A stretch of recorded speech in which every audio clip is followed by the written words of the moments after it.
Our God reigns. Please be seated. We look into the scriptures. We will continue to look at Luke 10. We will look into the first 24 verses of Luke 10. This is a beautiful situation here. Beautiful weather. Good weather. Hallelujah. And I'm hoping that before the end of this fall, we will be in a position to have a place of our own. How many of you are praying towards it? How do you like this place? How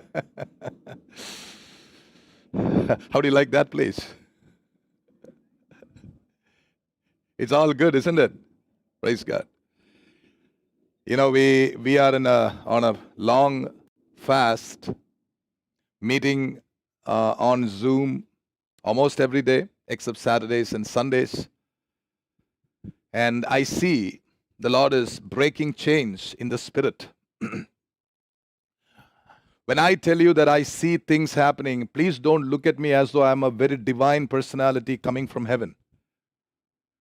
There are gifts of grace God gives to everybody. And God enables me by grace to exercise these gifts. And as we grow in Christ, we all will come to be sensitive in the spirit. It's very important for us to be sensitive in the spirit. One of the things I sensed in my spirit, and I want to tell you today, which you will know in the days to come by the fruit. Not only because I said it, because some of you may listen to me because I'm a pastor. That is not the kind of listening that God wants. You want to listen to it with your own free will. Jesus never forced anybody. He never intimidated anybody. He never forced anybody to listen to his school of thinking. And that's the same spirit that we follow here.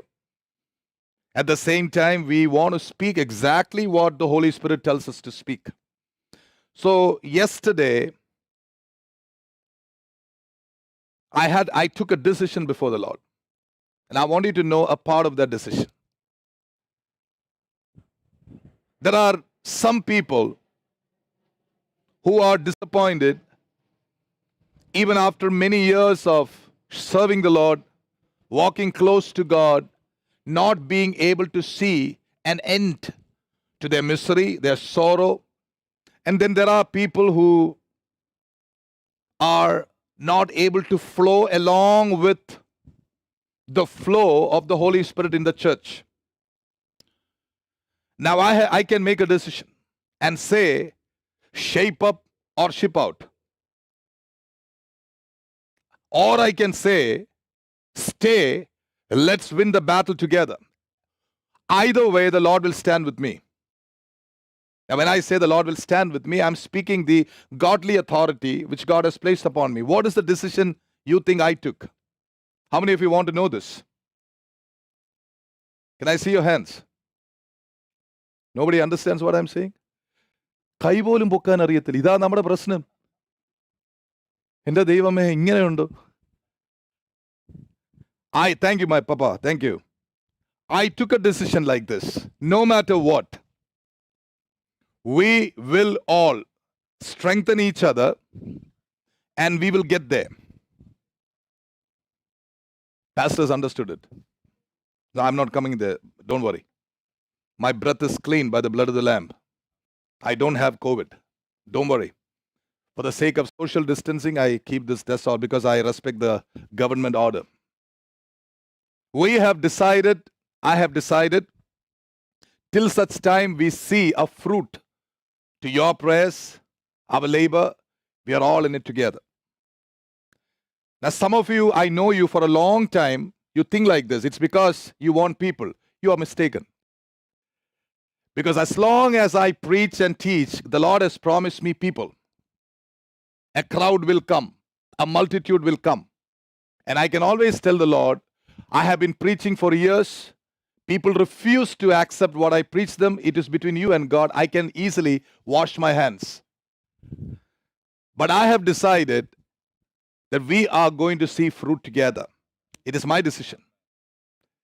Every leader, Every person who has an apostolic calling upon his life can take decisions. You can continuously be sowing and the ground is not bearing fruit. In Isaiah 5, the prophet is told, the prophet says in Isaiah 5, I have sown, but what came out was bad fruit. Praise God. But in Hosea, we have a beautiful word. Sow, prepare your fallow ground. നിന്റെ തരിശു നിലത്തെ നീ ഉഴുക. Prepare your fallow ground. Church, are you with us? Are we all together in this? I don't want to lose a single soul. I am not proud to think that you won't be able to find salvation in some other church. There are thousands of churches around. They can all help you out. And I'm not holding back anybody for my personal desires. No. But I have decided that we will all see fruit. And we will rejoice with the Lord together. That's a decision I've taken. And I know the Lord will stand with me. Hallelujah. That is the way God wants us to. I had a choice. Some of my friends back in India told me, why are you wasting time with people when they don't even want to listen to what you say? He said, look at the crowds that God has given to us. We also had the same struggle. They would come, they would sit, they will never do anything that you tell them. They don't even understand. They continue to live in the flesh. They don't care. They come for Sunday just because they have to come to Sunday, because before being born again, they had this habit of going to church, but they were not able to catch on. And we prayed, Lord, you take people out. We don't care. I said, that doesn't work in the revival church. What works in the revival church is the Spirit of Jesus, who kept every disciple that God gave to him till the last day of his life. That is the spirit with which we go forward. Why did I say that? Because these are breakthroughs, spiritual breakthroughs that are happening in our church during these days of fasting and prayer. When these kind of spiritual breakthroughs happen, you can also expect to see that in the soulish level. We can also expect that to see in the natural. A natural breakthrough happens because a breakthrough happens in the spiritual scenario. The breakthrough must first come in our spirit. We have three parts in us, so to speak: spirit, soul, and body. 1 Thessalonians chapter 5 tells us very clearly about these three things in us. Before we are born again, the spirit in us is dead. Dormant is a better word. D-O-R-M-A-N-T is a word, dormant, which is not much used these days. It is a dormant word in itself. Dormant means it is inactive. It doesn't work. But when the Holy Spirit touches your spirit, it comes alive, and that experience is known as being born again. So once you are born again, according to the promise of the Lord in Ezekiel chapter 36, which says, behold, I will give you a new heart and a new spirit in that day. This is that day. These are those days. And we all who are born again have a new heart and a new spirit. Now that we are born again, God begins to work in our life through our spirit. Somebody said spirit. We all are born again into the Spirit of God. Please remember, we have new ideas, ideologies, new thought pattern, new friends in the kingdom of God. We have great revelations of who Jesus is. Jesus is no more that person on the cross with a thorn. Jesus has become alive and real to us, all because our spirit man has come alive. That is the meaning of being born again. And that spirit man inside us has all the capabilities that Jesus Christ himself had while he was on the face of the earth. I repeat that. The same capability that Jesus Christ our Lord had, that is now given to us in our spirit. How do I know it?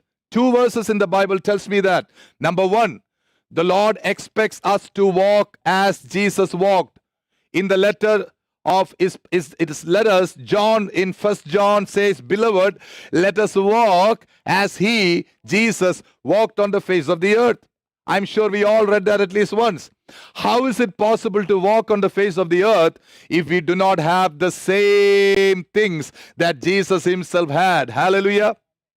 We are not less than Jesus Christ in all the things God has given to us. That is why we are born again. So when we are born again, our spirit and our heart has the heart and the spirit of the Lord Jesus Christ himself. And it is by that heart and that spirit that we move forward. Every step of faith that we take is always by the Spirit of the Lord Jesus Christ in us. Praise God. That is why it is very important for us to become spiritual. If you like to use that word, you can say, I choose to be spiritual. I am a spiritual being. I am spiritual. Hallelujah. Man is essentially created as a spiritual being.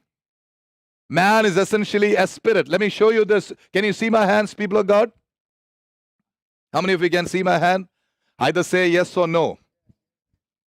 This is my thumb.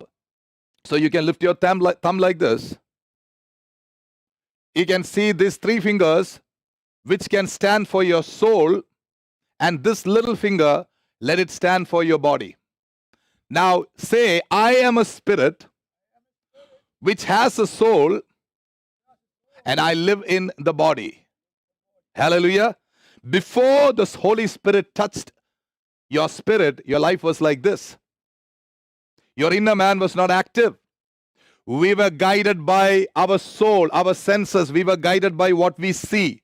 We were guided by what the world told us. Even now, our unconverted brothers and sisters, the race of Adam, they live by the senses. They see something and they are, they hear something and they are overcome by what they hear. But we are not like that. Why? Because our spirit man is active. Because our spirit tells us, fear not. I am in control. I am absolutely in control. That is why you saw a man who went through a massive heart attack praying today. Somebody lift your hand and praise God. It is because we are spiritual that we are able to stand with the promises of God.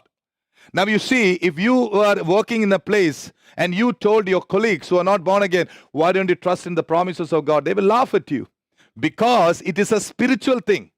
Apostle Paul himself said, spiritual things are discerned by spiritual words, are weighed by spiritual words. In other words, your unconverted friend in the workplace cannot understand what we speak about. Sometimes when we testify, other people don't understand.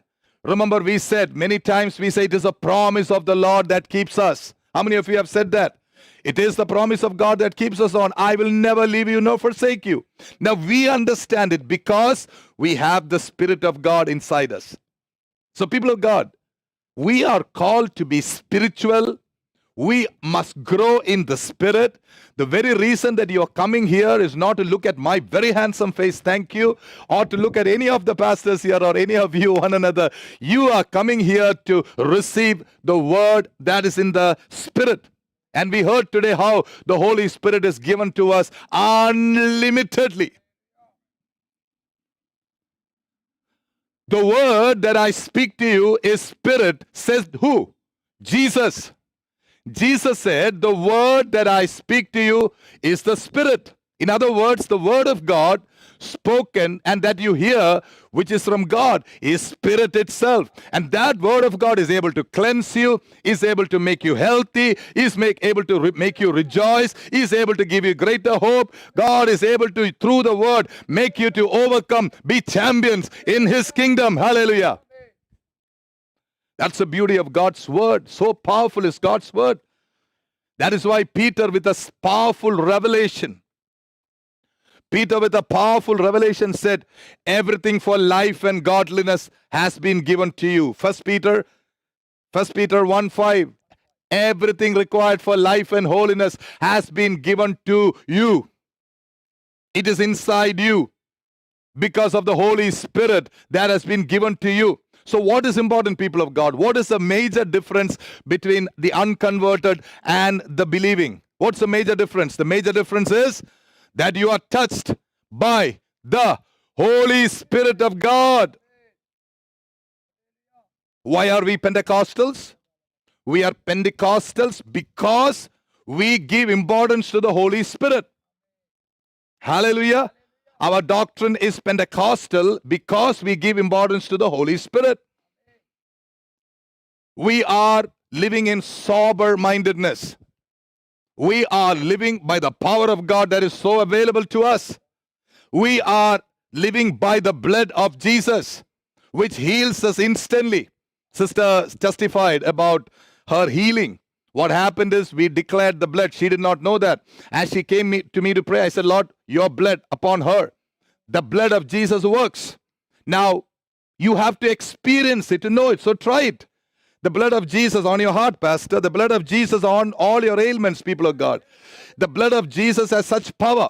Now, if you look into the scripture, there are so many verses there to tell you about the power of the blood of Jesus.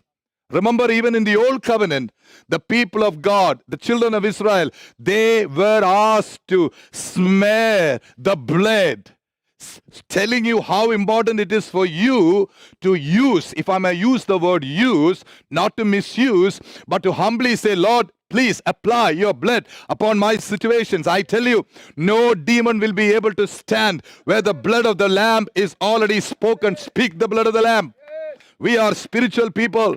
We are great spiritual people. Hallelujah. And we want to grow in the Spirit. And I want to quickly say one word to the children here, the younger generation coming up. You are in danger. Not because you are bad people. You're excellent people. This guy and all of you, you're here on a Sunday if you can make it. You're excellent people. But I fear for you, lest in case you become religious and not spiritual. How many of you understand something about what I'm saying? We don't want you to become religious. What do you mean by religion? Religion is man trying to do the things of God without the Holy Spirit. I can preach a message to you, God forbid, without the Holy Spirit. And if you are not spiritually discerning what I'm preaching, you may probably come and say, Pastor, you are a powerful guy. You are the best preacher in town. You will say, so far nobody has said that. Praise God. But if you are not spiritually discerning the word of God, if you don't spiritually discern, but if you only listen to your ears, then you may say that, Pastor, he's a powerful guy. He's speaking the correct points. He's good. He speaks at the time. He's good. And I want you to know, sadly, thousands of people go to churches because pastors keep the flock by telling them and preaching to them the way they like. We are called to spiritually discern. Somebody receive it in Jesus' name. We are called to spiritually discern. Hallelujah. So children, let me conclude this by telling you, never pray, Lord, lead us in the light that you led our forefathers. Pray, lead us in the same way that you led Jesus. Can you pray that prayer? Who is the youngest here today? Who could be the youngest here today? Who is the youngest here? Yeah, there he is. He's in right there. Pasmanji, even the youngest. Right behind. Praise God. Praise God. That is Brother Aaron's son. Isn't he the youngest, or is he the youngest? Whoever it is. Zion is the youngest? No. Zion is the youngest. Even to Zion, let him grow up as spiritual man, not a religious man. Let them not follow our fashion. Let them not imitate our ways and methods. Let them be captured by the Holy Spirit even at a younger age.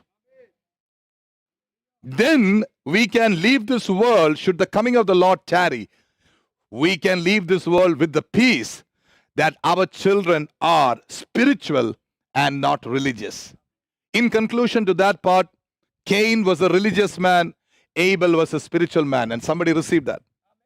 They both brought an offering to the Lord. This is nothing about your offering. Recently, I heard that whatever I speak, some of you have a tendency to take it and make it personal. Please don't do it. If I want to tell you something, I'll come and tell you personally. Did you hear that? Please don't take things personally when it is not meant for you. By the way, it is not your fault or my fault. It is somebody else working hard. and bind that spirit. It is known as the spirit of the Leviathan. The spirit of Leviathan is somebody who like to twist words in between you and me. Please remember that. Somebody lift your hands and pray, Leviathan is underneath my feet. Hallelujah. Let me tell you this. I think I need to explain that. People of God, if I hurt you, if I hurt any of you, do you know I'm answerable to God? How many of you know this? If I hurt you with my mouth, how many of you know that I'm answerable to God? Why? Why would I be answerable to God? I'll show it to you. Grace, come and stand here. I don't want to go close to her. Come here, hon. She didn't sleep well. That's okay. Okay, now you're all watching. Look at this. I start beating her left, right, and center. How would you behave? You'll all sit and clap hands? You won't. You won't. See, the dad himself says, no. Thanks, son. Thank you. In the same way, your heavenly Father knows you. Some of you are babies in the spirit. Some of you are becoming giants in the spirit. According to your level, as he prayed, God ministers to you only tenderly and love. God doesn't beat you. It is Moses who beats you. But you have heard me waxing eloquent powerfully. For example, last Friday when we concluded, we bound the spirit of Jezebel. I don't know how many of you were in the Zoom meeting. And I feel some of you took it personally. Please remember, there is no Jezebel in the church. Lift your hands. Please don't believe all this. I have the right to bind and rebuke some things because I can understand some things. It is nothing personal. Please open your mouth and say it's nothing personal. If somebody thinks you're a Jezebel, then think of the man who's preaching. Who is a Jezebel? Don't believe all this. Don't take it personally. If I need to talk to you, if you think that I'm good enough to mentor you, if you feel comfortable, you can always call me, or I can call you. Whoever I feel comfortable, I always call them. I keep in touch with them, all of you. Please don't believe that pastor hit me today. It is only for me. It is for that person. Please remove this lie from us. Somebody receive it in Jesus. We are people who love each other. We are a family. Remember, the spirit of Leviathan is crushed under the feet of Jesus. All we mean is love for you. We stand here speaking the word of God. But the problem is, don't think I am going to give you, or the Holy Spirit is going to give you only ice cream, milk, and honey. We need food, which we need to chew. That's the only way we can grow. Amen. People of God. So we look into that part, Luke chapter 10, first 24 verses. Let's have it read. Luke 10, you want to read that? Come.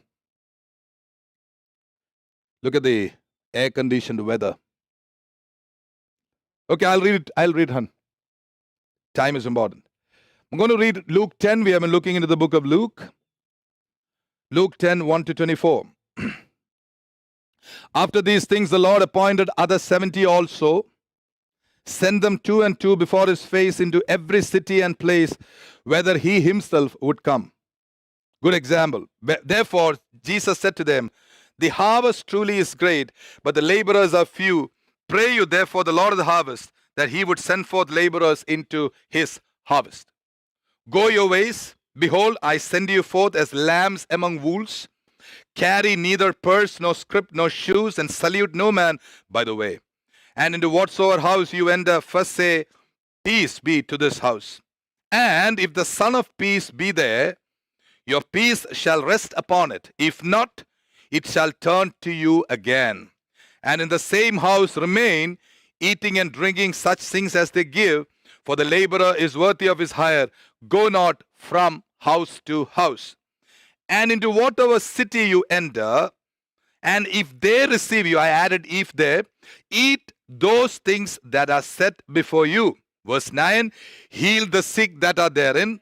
Say to them, the kingdom of God is come to you. Now remember, this happens before the resurrection of the Lord Jesus Christ. Okay? Into whatsoever city you enter, and they receive you not, go your ways out into the streets of the same, and say like this, even the very dust of your city, which cleaves on us, we do wipe off against you. Notwithstanding, be you sure of this, that the kingdom of God is come near to you. Twice mentioned kingdom of God coming near you. But I say to you, that it shall be more tolerable in that day for Sodom than for that city. And now Jesus does something which I don't like to read. This is a Jesus which I used to be very uncomfortable with in the early years of my spiritual life. Jesus is speaking, is cursing those cities. Ooh. Woe unto you, Chorazin! Woe unto you, Bethsaida! For if the mighty works had been done in Tyre and Sidon, which have been done in you, they had a great while ago repented, sitting in sackcloth and ashes. Though Jesus uses that very tough language, his heart, people of God, as spiritual beings, we must understand his heart was never to curse, never to destroy. His heart was never to see the destruction of mankind. Do we hear an amen to that, people of God? I want to say an amen to that. Jesus said, I have come that they may have life and abundant life. Praise God. Hallelujah. And the same heart is manifested here. Jesus is saying, if you had repented, sitting in sackcloth and ashes, they would have repented, seeing the mighty works of God. In other words, Jesus was calling them for repentance. That is all Jesus did.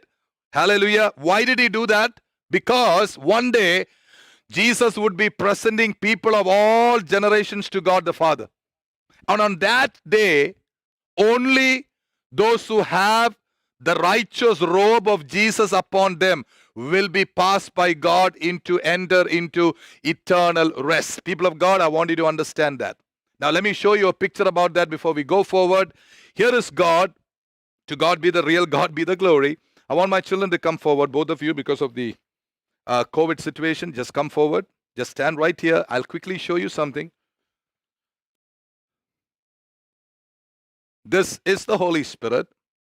Let's say you are Jesus. He's a sinner. A sinner. No, you got to handle that. So, Sharon, why don't you be the sinner? It so happened, it's not all family, it so happened. I could have called Hannah, but she already did something. Okay, stand there, sinner. So here is a sinner who, before being born again, is cut off from the life of God. But God, in his great mercy, uses the Holy Spirit and the name of Jesus to bring the sinner into the life of Christ. Come in. Now that the sinner has been accepted by Jesus, what is the name of the sinner?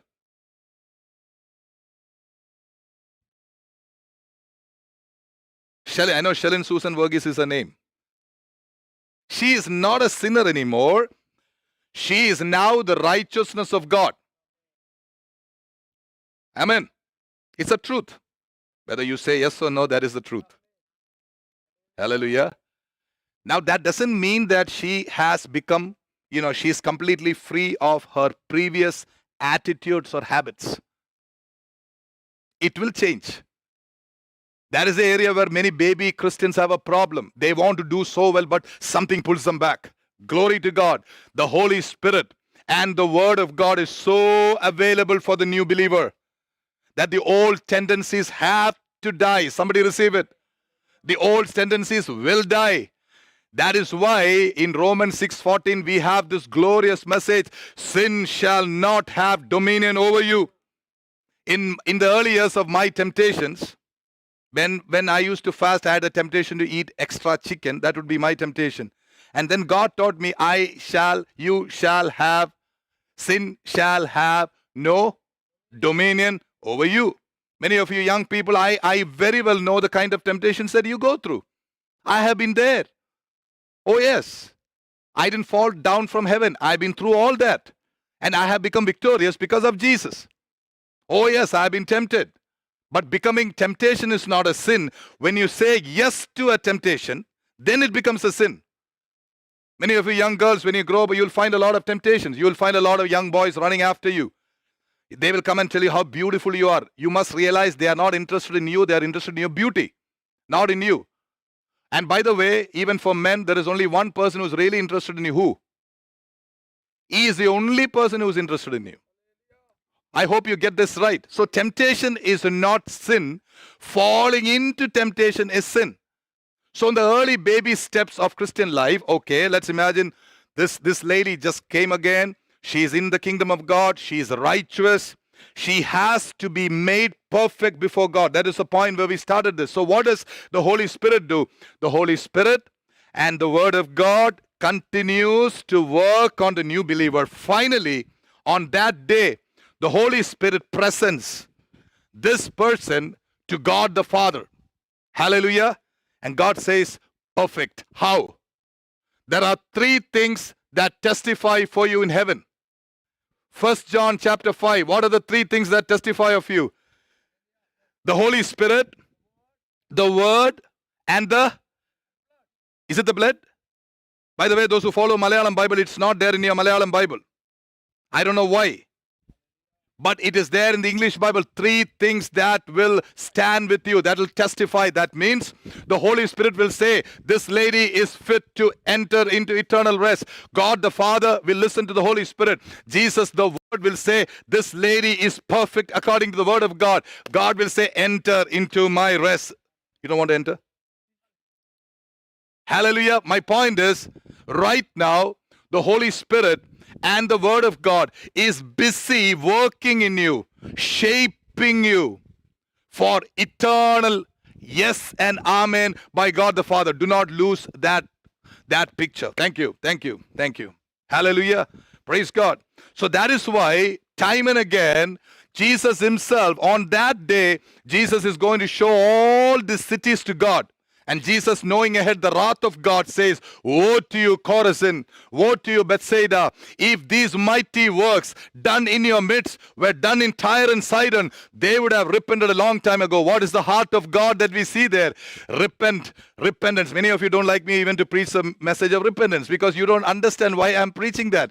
I come to God every day. I say, Lord, if there is something in me after today's message, I go back to my Heavenly Father who gave me this ministry. I say, Lord, any word, any message, any look, anything that I even looked at people, if there is something that is unpleasing to you, open your heart to show me how I can become a little more perfect today. It is in that spirit which I also tell you, people of God, do not take these things for granted. Come close to God, that day God will be able to see you presented blameless. How many of you think you are in the bride of Christ? I belong to the bride of Christ, and I want you to know He is preparing you as the bride of His Son. What a God we serve.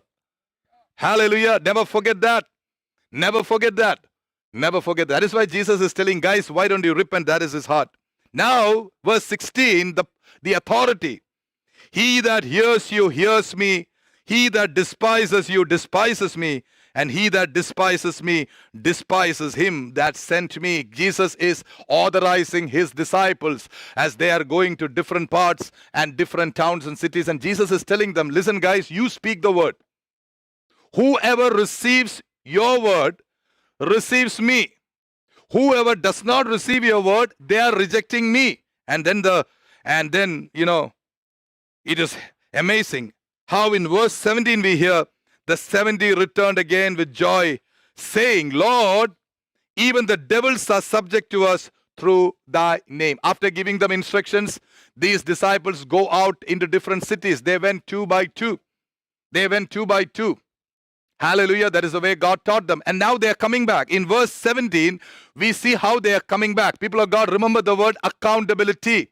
Remember the word accountability. Every one of us has to develop a certain kind of accountability. In some churches, they have people who shape one another. Believers, they talk to one another, they share their own, they have spiritual partners, they call that spiritual partners. It is good for some people, it's not good for all people. But we must remember that we all are under certain level of accountability. This morning you were praying about the finances of the church. Sean was praying, Lord, let every cent that is put into this box will be used for the kingdom of God. That is a challenge which we always have. We are very particular that we serve the Lord and we don't play the fool with the money. You trust in the Lord, you trust in me, you put that money. Therefore, all the more I am accountable to Almighty God for the money that you have put. Accountability. How many of you understand the word accountability? Here you see a form of accountability by the disciples. They come back to God. They come back to Jesus. Jesus, when we went from city to city preaching, we saw demons falling down. Now, people of God, Jesus did not tell them about demons in the previous sentence, did he? We were just reading through. Jesus never mentioned anything. But now they see, in their experience, they find out, they see that even the demons are subject to them. And I have a message for you there. Do not think that all of God can be received just by instructions. As we move forward through many experiences of life, you will begin to find out more and more of God has given to you. Amen. Hallelujah. Never be Christians who listen. Move out. Try something. Tell somebody. Pray for somebody who is not born again in your office. A quick question. This is not a commandment, just a picture. Don't get upset with me or with God. When Jesus comes a second time, we will all be lifted up is our hope, and we work towards that in the Holy Spirit. What if the Lord Jesus Christ asked you about those people who are working with you now, and Jesus looks at you and says, I put you in that place of work for you to tell them about me. And what if Jesus said, these people are going to hell because you did not tell them? Now, don't take upon you as a burden or a yoke. Pastor said I have to go and preach. That's not what I said. I'm giving you a picture. How will you answer Jesus? Lord, they're all sinners, from the foundations of the world, I was known in my mother's womb. Is that what you're going to tell Jesus? You know what Jesus will tell you? Every son of Adam, I knew them from the generation, from the foundations of the world.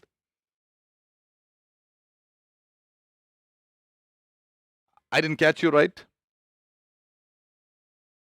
If that is something that we can take seriously, then question number 2, how do we achieve it? There could be people working with you who are thoroughly demonic, demon possessed. I once tried to tell some of my friends in the medical field, I think my sisters in the nursing field, sometimes these people who are residents, they fight against you, they scream at you when you come near them because of the demonic presence in them. That demon in them doesn't like the Spirit of God in you. Have you had experiences like that? And then what do? You run away? I'm speaking from my experience. I remember an experience I had many years ago from where I come from. There was this believer lady, she was in a hospital. My pastor asked me to go and pray for her. So when I listened to my pastor and when I prayed for that, the minute I would get into the room, she would become violent. Anybody else would pray for her, she's okay. But the minute I walk into the room, she starts pulling all those cords. And she was a believer. She was a believer. The Spirit of the Lord, the spiritual senses in me began to tell me that woman has a demon in her which doesn't like you. My question is, Lord, why is it that all the other pastors have gone and prayed? She seems to be comfortable with that. Answer, you have an anointing in you that the devil doesn't like. Are you receiving, people of God? Some of you don't seem to realize that you are not like other believers. Can I hear an amen? Now, am I speaking exclusivity here? No. You have been chosen for a time like this to fulfill the purpose of God. You can expect a different kind of an anointment on you. Please understand this. Why would God raise a tent like this at a time like this? There are thousands of beautiful, powerful churches all around. Why would God raise a church like this? Because He has a purpose for every one of you in a timely manner. This is your time. So if your friends in the workplace behave a little differently to you, remember there is an anointment upon you that the demons don't like. They would like to discredit you. They would like to say bad things about you. They would like to see you troubled. They would like to see you defeated. But praise God, the anointing in me is greater than the thing outside. Hallelujah. The one in me is greater than the one outside. Never forget that. Hallelujah. And I want to tell you, no offense meant to anybody else. So far, This church has been going from victory to victory. And somebody received because of the anointment that is upon us. So my point was, the closer you walk into reality, not only what you hear here, when you begin to apply it in your life, you will be able to see the kind of authority that the disciples themselves realized as they went out. They began to see that demons were coming out. They began to see how the demons were crumbling under the authority of Jesus that was with them. Hallelujah. So the point is, learn things in application. Go out, meaning use this authority that God has given to you, the name of Jesus that is yours. Use it to find out how you can be a blessing for the world around. How many of you would like to go and pray for COVID patients? Now, don't get angry with me. I'm not telling you to do it. I didn't tell you to do it. I didn't do it. Last week, somebody had a t-shirt saying I didn't do it. Yeah, I want to wear that t-shirt now. I didn't do it. I didn't tell you anything. But if God gives you an opportunity, how many of you think that you will be able to pray in hospitals and pray that those poor people, they do not know Christ, they are dying and going to eternal perdition without knowing God? How many of you think that you have the anointment to go and pray, that when you pray, the COVID will go away? Somebody just receive the spark in Jesus' name. May the Lord flame up and fan that, and may you walk with the Lord. Now, verse 18, Jesus responds to their answer. Jesus says, he said to them, I beheld Satan as lightning fall from heaven. In other words, Jesus was telling his disciples, guys, don't worry about the devil. He's not the last word. I saw him falling from heaven like lightning. There are two understandings for that scripture. Some people say when he was in the Father's side, he already saw Satan falling from the third heaven. That is correct. But it is also true that God the Father revealed to Jesus the fall of the devil. That is why he is telling his disciples again, guys, you're on the right track. All authority has been given to you. The devil cannot stand in your way. People of God, I am excited in the Spirit of God. I want you to know the devil cannot do anything against you. He is to be crushed underneath your feet. He is a person to be crushed underneath your feet. Do not fear the devils or the demons. Hallelujah. The other day, somebody during a fasting prayer was saying, if somebody tells you there is a demon in your house, tell them, you please ask that demon to go. Are you listening to me? If anybody tells you there is somebody in the corner waiting to jump on you, as soon as the pastor goes away, tell them, do one thing, you yourself cast the demon out. Because if God reveals there is a demonic entity somewhere in your property, God is also capable of casting that thing from your life once and for all. You remember the secret I told you during the Zoom meeting? It's a secret. But those of you remember that. We have been given such authority. Do not fear. Our Jesus saw the demon falling like lightning. But verse 20, something more important. Notwithstanding in this, rejoice not that the spirits are subject to you, but rather rejoice because your names are written in heaven. That's the first message I spoke to you. It is coming back to us. Rejoice not because you are able to cast one or two demons or thousands of demons out. Rejoice that your names are written in heaven. That is a greater priority. And now we come to the concluding point. In that hour, Jesus rejoiced in spirit and said, I thank you, O Father, Lord of heaven and earth. You have hid these things from the wise and the prudent. You have revealed them unto babies. Even so, Father, for so it seemed good in your sight.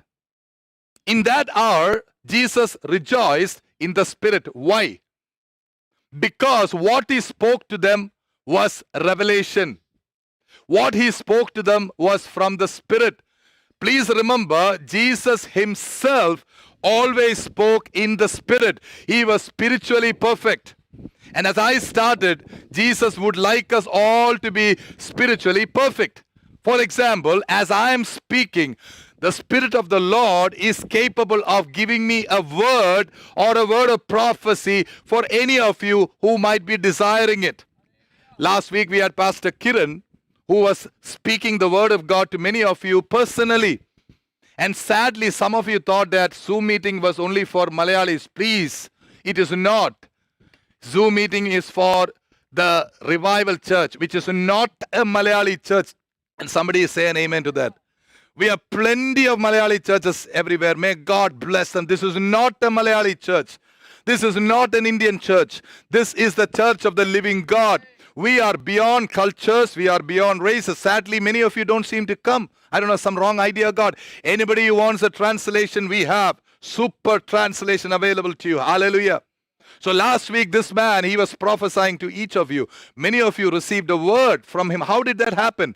As he was preaching the word of God, the Spirit of the Lord began to move this man's spirit. And when he looked at some of you in that Zoom box, immediately the Spirit of the Lord told him what to tell you. Hallelujah. Hallelujah. Week before last, I was so happy to hear a message that came for Pastor Thomas George. Nobody has got a word like that. How many of you remember that? Wow. I will come into your house. What a word. You think that he went and told Pastor Kiran to say that? Spiritual eyes, spiritual ears, Jesus himself rejoiced in the Spirit. Same thing.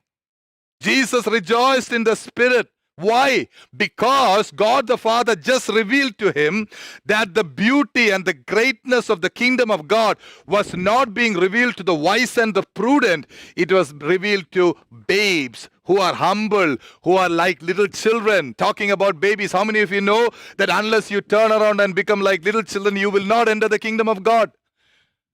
You cannot enter the kingdom of God if you don't become like little children. In attitude, what does it mean? It means you need to trust on to Daddy, Abba, Father, just like little children would cling on. Many of you have little children sitting there right with you. I don't know if Zion and the others are there. They all, even Akku, all of your children, you cling on to your Daddy. How many of you like to cling on to your heavenly Abba? I cling on to my heavenly Abba. Unconditionally. That is the spirit. That is the attitude. Your heavenly Abba wants you to, unless you are willing to cling on to him in such innocence. Lord, I don't understand everything. Yes, I've got a mighty mind and I'm an intellectual. I can memorize many verses. I can foretell a lot of things, but my confidence is in you, Heavenly Father.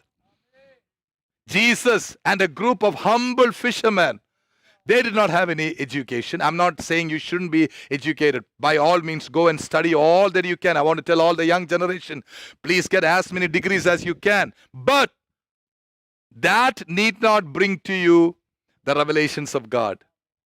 I thank you, Heavenly Father, that you have revealed this to spiritual babes, for little babies, little children. Jesus was rejoicing. Now, before I conclude, the point I would like to make there is, Jesus rejoiced how? How did Jesus rejoice?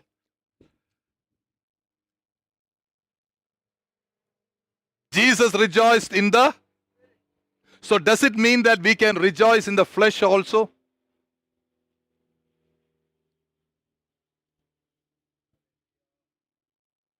If the writer in Matthew and Luke have to say that a second time, twice in the gospel it is mentioned that Jesus rejoiced in the Spirit. Question: does our spirit have emotions? Do we have emotions? Does the flesh have emotions?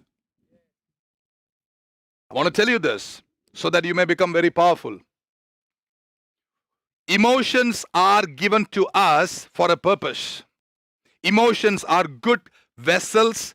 Emotions are good carriers of what is inside you. Unfortunately, when the devil took away the kingdom of God from us because of the mistake of our father Adam, he misused our emotions. He attached our emotions to our flesh. That is why when somebody tells you something, especially when our wife says something to us, not you, me, not you, all great people. It's okay when somebody else comes and tells us everything. It's okay. We bear with them. We suffer with them. It's okay, my precious sister. But when our wife says something, It's because something in her words, or it could be your boss in the workplace, something that they said triggered your flesh and brought out an outburst of anger. I know you're upset with me. Your emotions were triggered by a word of the flesh. And that word of the flesh came out of your mouth. Amen. Somebody spoke to you in a bad way, spoke very badly about you. How would you react? If you're not a Christian, you will definitely hit back that person, won't you? I would. I'm not holy like you. I became holy because of Jesus. But I would. My attitude was, I did not know that spirit was demonic. That spirit was the serpent. Are you getting this? But what is the spirit of Jesus like? Psalms 22, I am become like a worm. Are you getting that? He was on the tree. And he was crying out, Abba, Father, I am become like a worm. Before, you know that. That spirit in us that makes us to react in love even when what you receive is rejection and oppression, is your emotions being healed by God's Spirit in you to bear fruit according to the wisdom of God. That is why Jesus rejoiced in the Spirit. When you rejoice, when you get upset, when you're angry, you can be all these things in the Spirit. Here is a mark to know if you're upset in the Spirit or if you're upset in the flesh. If you are overcome with any emotions, let it be sadness, let it be joy, you always can control it. You can manage it. Why? Because the Holy Spirit is about controlling. Hello? Controlling means management of your own. He enables you to manage. For example, you can get upset, but you're able to, okay, it is not right for him to say that I'm hurt, but wait, let me do something to help him. Let me do something to love him. Let me do something to love her. She spoke bad against me. No. As a mature Christian, I am taking a decision to speak a blessing to that person so that I may be able to rejoice with that person one day in eternity. Somebody receive it in Jesus. That is why Jesus said, love your neighbor. Yeah, love your neighbor. That is also true. Love your neighbor. If your neighbor is against you, love your neighbor. Love your enemy. How is it possible to love your enemy if you're not in the Spirit of God? It's not possible. But when you're in the Spirit of God, all your emotions can be brought under the Holy Spirit. I have experienced. That is why I'm preaching to you. I'm not reading a book and telling you. Though there are books written about this, go and check it out. It's good to read books. But I have experienced this in my life. I too, I'm a man of weaknesses. But God, in His great mercy, has opened my eyes to see, my son, I am there to heal your emotions. You know, let me tell you this. Many of us are okay to get along with a lot of people. But one word, when somebody says, we begin to flare up. Those who speak Malayalam, they say, karyam matram parnekku.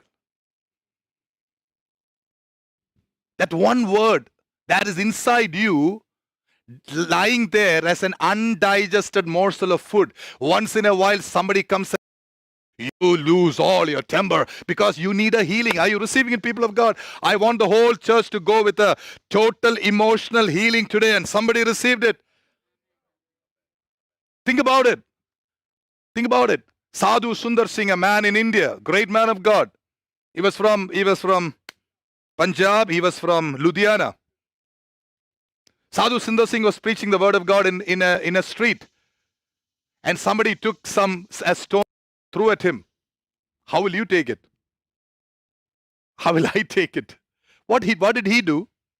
He took his kerchief, he just rubbed it, continued to preach. How is that possible? Because he was in the Spirit of God. Jesus at that time rejoiced in the Spirit of God. I had an experience last, was it Wednesday, Pastor? I'm going to conclude now about the Spirit. Was it Wednesday that, sorry, Darren, God will make it up to you. I know you don't like this. Last Wednesday, We happened to be in Nazareth Hospital, and I was praying. Suddenly, I was overcome with a certain emotion of sadness because he had to go through something for something that was connected with the ministry. A step of faith his father had taken. He didn't have to. And as I was praying, because Jesus has healed my emotions, I don't get emotional easily.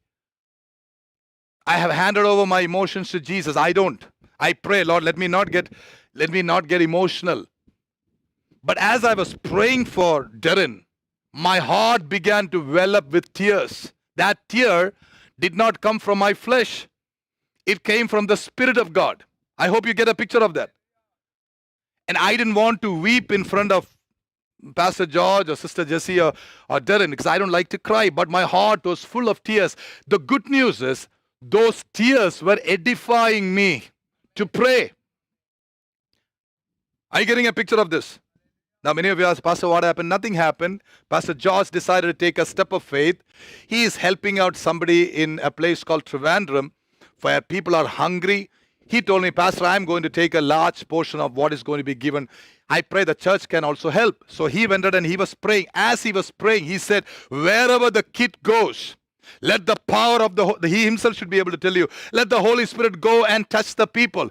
About 10 minutes later, I don't know the exact timing, our man who is normally very careful about everything is one of the most careful guys I've seen.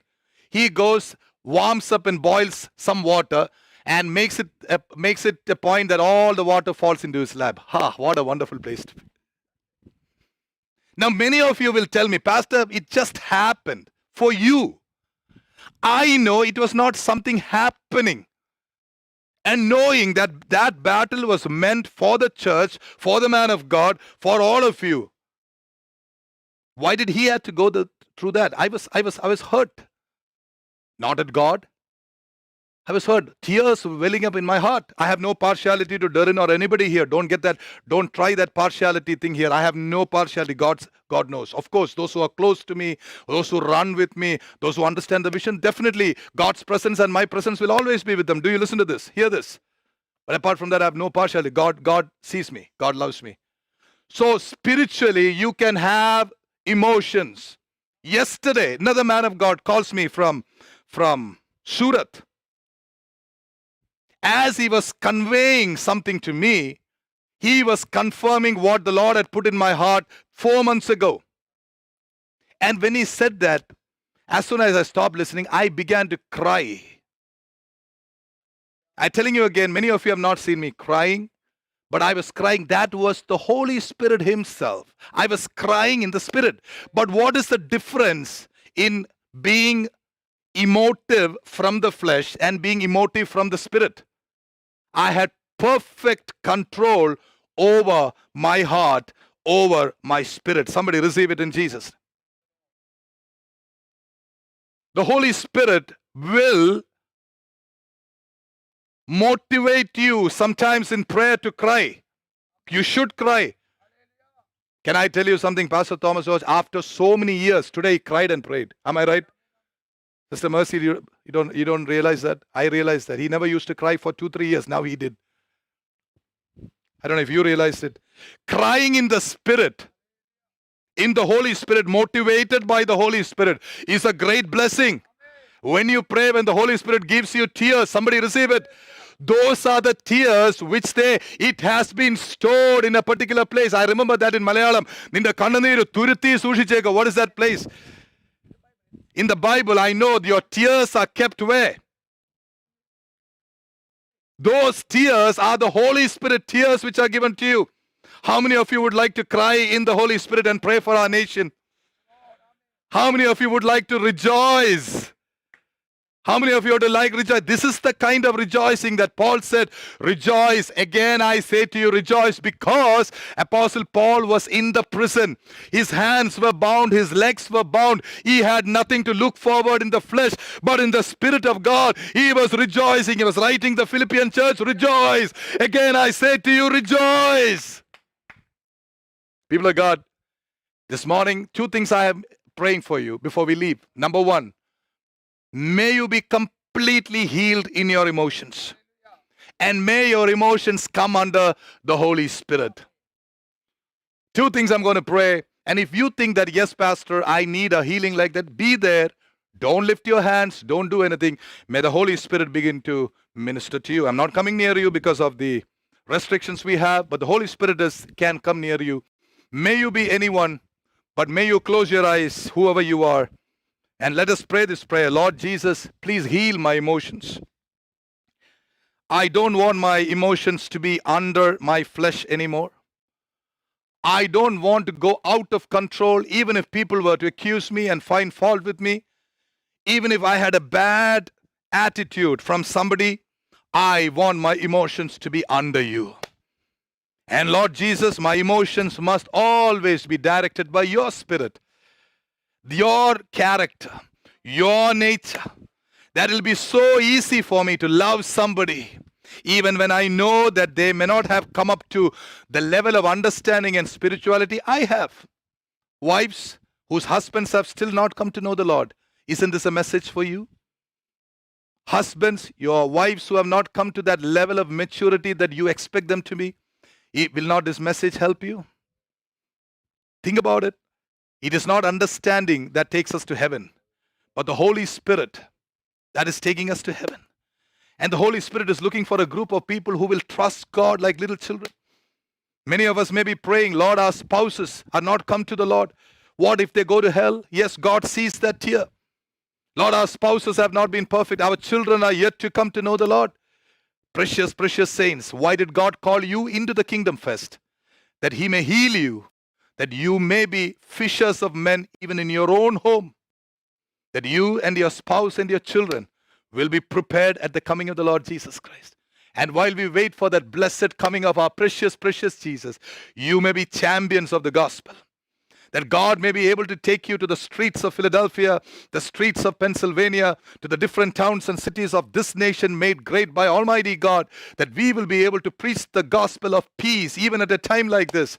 In our workplaces, one word from us is enough to cast out a demon.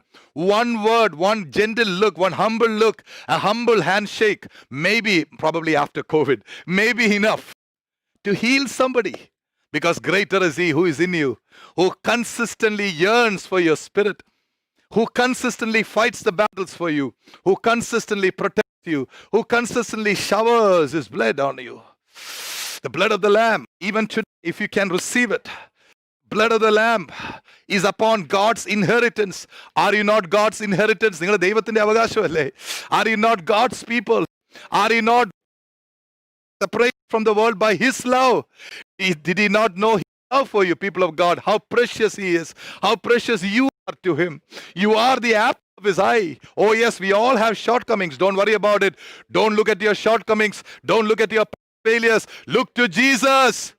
Look to Jesus, saints. Look to Jesus. Today He is healing you. Healing your emotions. Healing your emotions today.